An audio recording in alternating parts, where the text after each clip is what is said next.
If you're a Capricorn sun, you've probably been called cold, ruthless, workaholic, emotionally unavailable, controlling, pessimistic, and status obsessed so many times that people treat your entire personality like it's one long, joyless climb up a mountain made of responsibilities and repressed feelings. They may act like your discipline is you being rigid, your realism is negativity, and your self containment is emotional dysfunction. But here's what they're missing. Your sun sign isn't an emotional disorder or a fear of vulnerability. It's your developmental assignment, shaped by the seasonal conditions you were born into. You see, Capricorn season falls in deep winter, which is roughly December 22nd through January 19th. And this is when the year reaches its darkest, coldest point, and survival depends entirely on structure, endurance, strategic resource management, and the ability to function when there's no external warmth or support. So, this isn't about being unfeeling or control obsessed. It's about being born into the season that teaches structural integrity, long term thinking, self reliance, and the specific kind of wisdom that comes from understanding that sometimes survival requires putting emotion aside. To build systems that hold when nothing else does, and carrying weight that would crush people born into earlier seasons. So, what people call Capricorn traits could actually be deep winter endurance strategies. Let's correct the misunderstandings. Number one, people think you're cold when you're actually conserving emotional energy for long term survival. You see, the coldness accusation, I think, is what Capricorns hear most. And I think it completely misreads your emotional system because you're not cold, you're controlled. I like that one too. You're not cold, you control. Yeah. Okay, we stop. Deep winter can't afford emotional expenditure. Okay. When external conditions are harsh and resources are scarce, emotional display, it kind of becomes this luxury that wastes energy needed for survival. And you are built with that same efficiency. Your emotions, they run deep, but you're not about to broadcast them like a Pisces. When you appear unemotional, you're not feeling nothing. You're managing your emotional resources strategically. You feel everything, but you process it internally rather than expressing it externally. And that containment, I don't think it's a repression. I think it's conservation because you save emotional energy for when it actually matters, when expressing it will accomplish something useful rather than just dissipating precious resources. I never can talk, guys. I'm so sorry.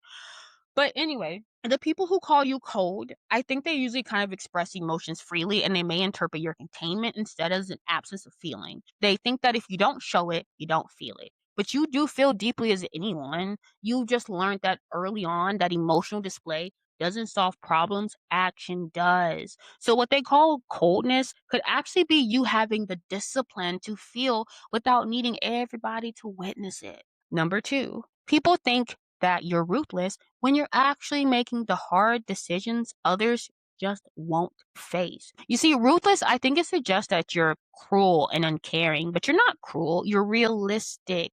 Because deep winter requires making choices that aren't emotionally comfortable but are strategically necessary.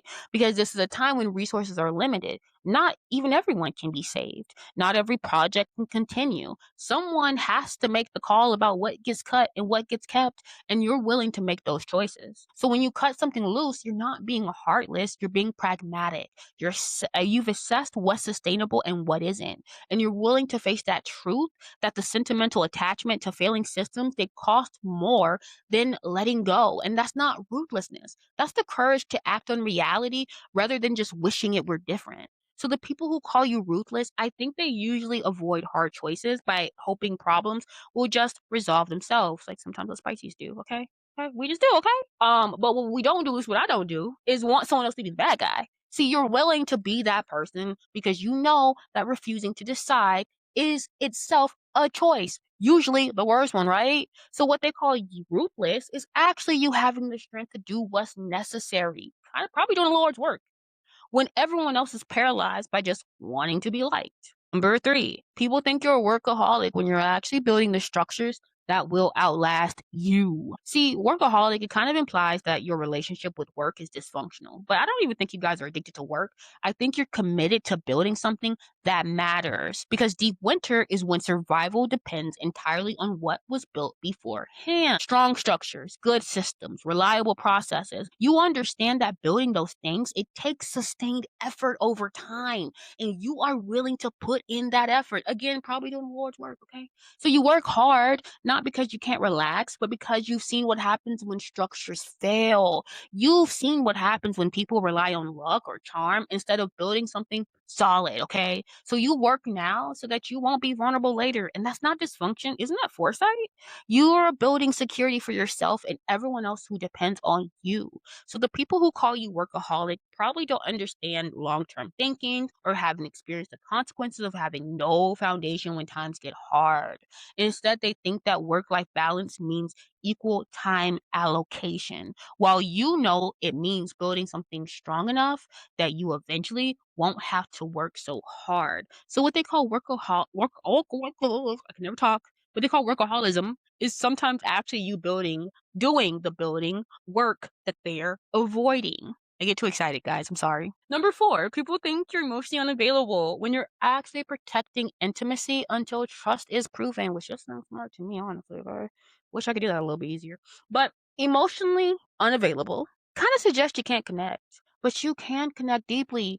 You're just not about to connect quickly. Deep winter is when trust becomes a matter of survival.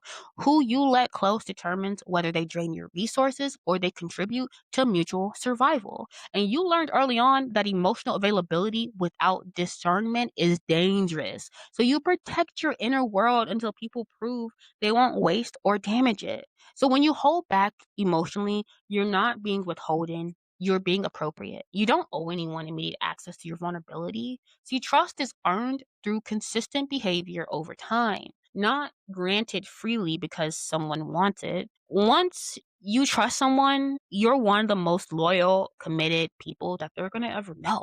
But they kind of got to prove themselves first. The people who call you emotionally unavailable, they probably want immediate intimacy without actually doing the work to earn it. And they may think that openness should be just a default, like, your baseline. And they may think that premature vulnerability instead gets exploited. So what they call vulnerable or what they call unavailable could actually be you having boundaries requiring that people demonstrate trustworthiness before receiving trust, which actually just kind of makes sense. Requiring that people demonstrate trustworthiness before receiving trust. It's like it's in both words: trustworthiness, trust. Okay. Number 5, people think you're controlling when you're actually maintaining the order that prevents chaos, all hell breaking loose, basically. So controlling, it implies that you're dominating others for like an ego gratification, but you're not on some power trip. You're maintaining systems because deep winter is when chaos kills. And we all what, boys and girls? Die. And if the structure fails, if the system breaks down, if the order collapses, people will do what? They die. And you understand that viscerally almost. You maintain control not to dominate, but to prevent horrible consequences of disorder. So when you insist on things being done a certain way, I don't think you're being inflexible. You just know that way works. You've tested it, you've refined it, and you're not going to abandon proven systems just because someone wants to try something new without understanding why the current system exists. And that's not control. I think that is responsible stewardship. So the people who call you controlling, they usually haven't experienced the consequences of structural failure, and they don't understand why you are so vigilant. They may think that your need for order is also neurotic. And the thing is, you know the difference between systems that hold and the systems that collapse. So what they call controlling is actually you maintaining the integrity that keeps everything functioning. Number 6, people think you're pessimistic when you're actually just realistic about risk so you can prepare for it. See, I think pessimistic suggests that you're negatively biased, but you're not expecting the worst. You're preparing for it because deep winter is when optimism without preparation kills, and you what, boys and girls? Die, obviously. Okay, I'm gonna stop saying that. Hope doesn't keep you warm or fed. Accurate assessment of risk and strategic preparation, it does. So you'll see potential problems not because you want them to happen, but because identifying them early means you get to address them before they become catastrophic. So when you point out what could go wrong, I don't think you're being negative. I think you're doing risk assessment, identifying vulnerabilities so they can be shored up.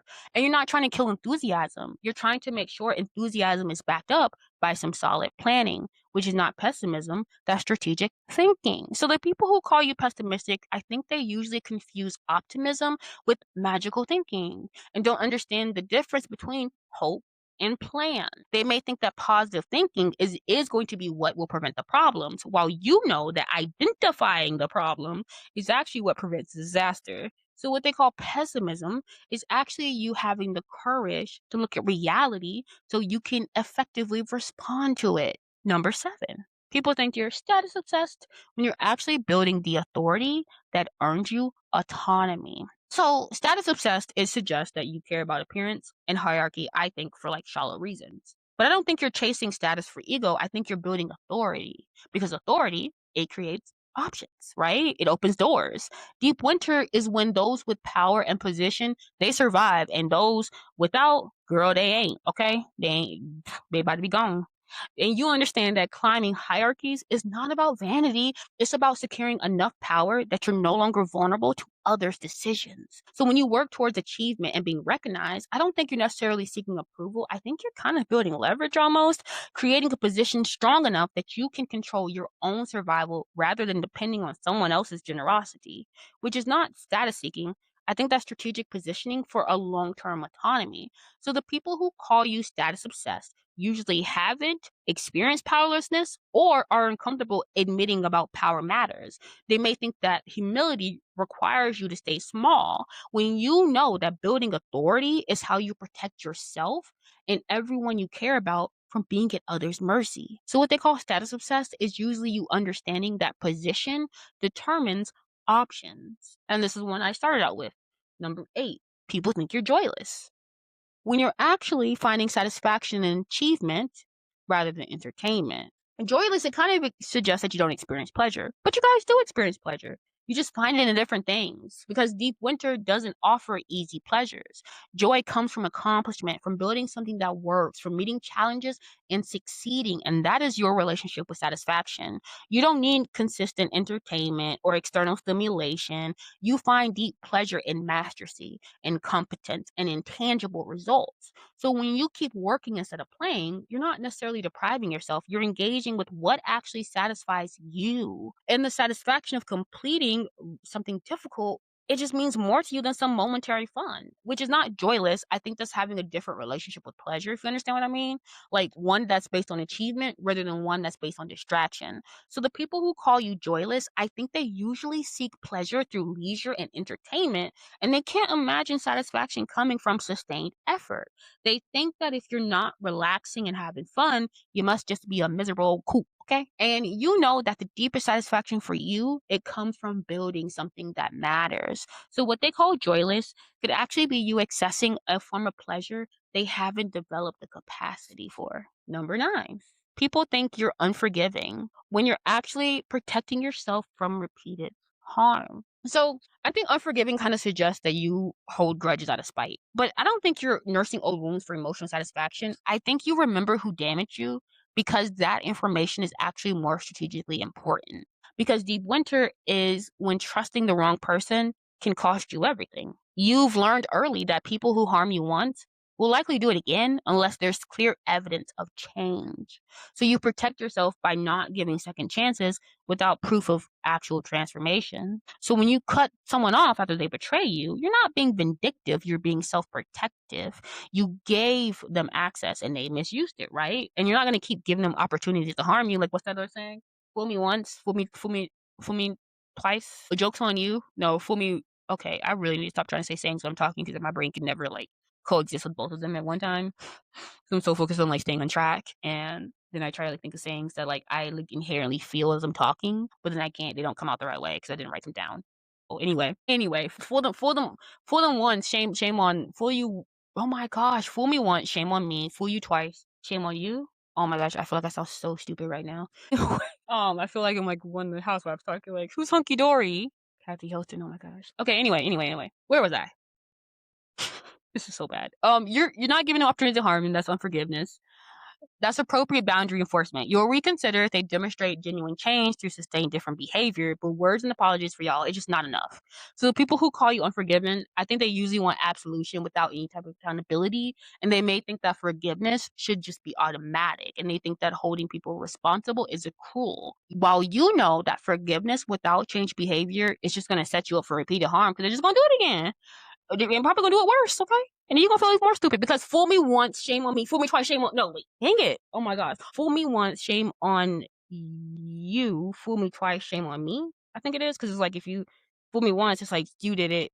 But then if you fool me twice, then it's like I should learn my lesson the first time because you ain't show no difference in your behavior. So I think that is the right way to say it. And I'm thinking about the anyway. What they call unforgiven is actually you requiring that people earn that trust through actions and not just apologize with words. And if someone ever listens to this, I don't blame them for just cutting the video off. Okay. Number 10, people think you're afraid of vulnerability when you're actually strategic about when and where you're vulnerable. So, afraid of vulnerability, I think it suggests that you're emotionally damaged or defensive, but you're not afraid, you're strategic. Deep winter is when vulnerability in the wrong context will kill. And you can't afford to be vulnerable when exposed to harsh elements or hostile forces, right? You save vulnerability for safe containers instead, which for you would probably look more like trusted relationships, secure situations, moments when being open won't be weaponized against you. And that's not fear. I think that's wisdom. That's discernment. So when you don't immediately open up to people, I don't like when you don't immediately open up to people, I don't think you're being like defensive. I think you maybe be appropriate because vulnerability is a powerful medicine that requires the right conditions. And you're not going to throw that around carelessly. So instead, you offer it deliberately to people who've earned it and in context where it serves connection rather than becoming ammunition for later use against you. Um, as like, I think that one of the least signs of some of the most I guess you could say vulnerable. I'm gonna say out there, like just like a lot of different words you could use of the housewives. Capricorn is the least I've found, and I think it's because doing something like a show like this and being vulnerable. I'm not saying there's no Cap because there are definitely plenty of Capricorns on the show, but for the most part, the ones that open up the most are not the Capricorns on the show. Like no, and they don't have any Capricorn. Like the ones who open up the most, you're not gonna find that in their placement. Not even just their sun. You're not gonna find their moon, their rising, their Venus, their Mercury. And I think it's because doing something like a show where like these people or these producers are like watching your life, and then you also have people who are being called your friends, but as Nene Leak says, they're your coworkers, and the monetary value on your vulnerability is escalated to like very high, basically. Like they can really get you in a sense of things that you may not want to be open about, especially to the entire world. They don't typically expose those emotions, and I've found that. But that's a whole other topic, and maybe I'll get into that one day. But I think it's because that's a platform where they don't believe they can be vulnerable because there's more than one like type of people probably or type of situation around them that would benefit from that vulnerability if the vulnerability went bad or they could use it in a certain way against you. Um, so I just think that's kind of interesting. But the people who call you afraid of vulnerability, I think they usually think that vulnerability should be unconditional and immediate, and they don't understand that strategic vulnerability is deeper and more meaningful than some compulsive emotional display. They think that withholding vulnerability is pathology, and you know that well-placed vulnerability, it does create real intimacy, while careless vulnerability creates exploitation. So what they call fear could actually be you practicing discernment. So the bottom line, if you're a Capricorn sun, you're not cold, ruthless, or emotionally broken. You're a deep winter specialist. You're built for endurance, structural integrity, long-term strategy, and the kind of disciplined intelligence that builds, maintains systems when everything else is collapsing. So what people call your negative traits are actually sophisticated survival strategies for the harshest season. You're not here to be warm, spontaneous, or emotionally effusive. You're here to be the person that holds things together when everyone else falls apart. You're not here to chase momentary pleasure or prioritize feeling good right now. You're here to build foundations that last and demonstrate that discipline isn't deprivation. It's the practice that creates sustainable security. You're not here to be loved by everyone or understood easily. You're here to earn respect through competence. I can never speak. You're here to earn respect through competence, build authority through sustained excellence, and show that emotional containment isn't dysfunction. It's the maturity to feel deeply while acting strategically. You see, the people who get you, they understand that your reserve isn't coldness, it's depth hold in check. until it's safe to release. That your realism isn't pessimism, it's clear eyed assessment that prevents disaster. That your ambition isn't status seeking, it's building the position that protects everyone who depends on you. And that your boundaries aren't fear, they're the wisdom to know that trust is earned through behavior, not guaranteed through some hope. The people who don't get you will keep asking you to lighten up, feel more, risk faster, trust sooner, and let them. You've got more important work to do, like maintaining the structures, discipline, and long term thinking that will keep you standing when winter comes for everyone else and they finally understand why you built the way you did.